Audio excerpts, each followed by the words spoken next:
2:30 ng hapon, kailangan kong pumunta ng lobby para sunduin yung pamangkin ko. Isinali ko kasi siya dito sa office sa trick or treat. Medyo naiirita na nga ako dito sa buko kasi para siyang pugad ng ibon. Wala pa kasi akong time magpagupit dahil nga laging may pasok. Pagkakita ko nga sa pamangkin ko, tumitingin na nga siya sa taas. Iniisip niya siguro kung saan ako dadaan. Malamang talaga sa elevator yon. Pawis na nga yung itsura na rito. Muntik na nga mabura yung makeup niya.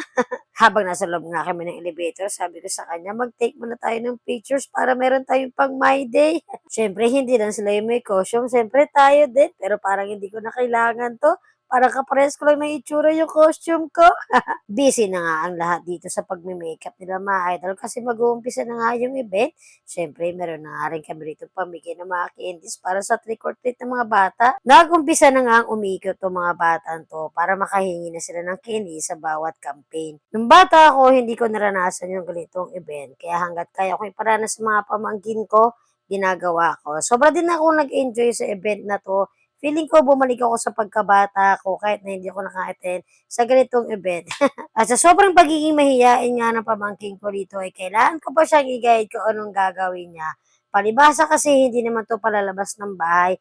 Lagi siyang sa loob ng bahay namin, naglalaro lang ng cellphone niya. Lagi ko sinasabi sa kanya na hindi laging kailangan nakatuto ka sa cellphone mo. Kailangan mo rin makapagkaibigan. Yung dalawang kuya niya, nung mga bata pa, eh, di naman ganito, bibong-bibo na sila.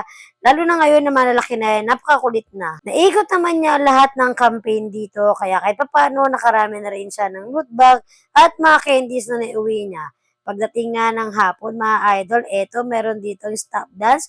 Nagkaroon dito ng pag-games. Kaya lang yung pamangking ko, mahihayin talaga siya. Hindi siya nakikijoin sa mga laro. After ng game, siya awarding na hindi man napili dito yung pamangking ko, importante, and enjoy naman niya yung event.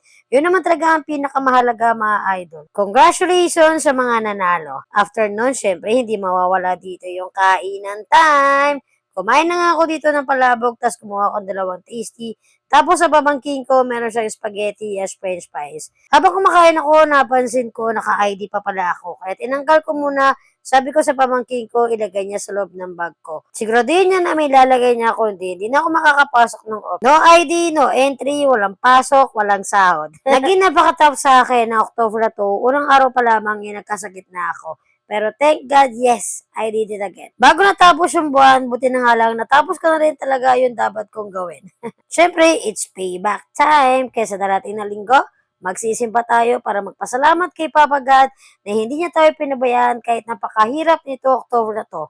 Siyempre, nung uwian na, inabutan pa kami ng ulan, kaya pagtupayang ang person, sayang ang makeup ng pamangkin natin. Sana nag-enjoy kayo. Ayun lang, salamat sa pagsama. Ako po si Neskel. Ingat po tayong lahat.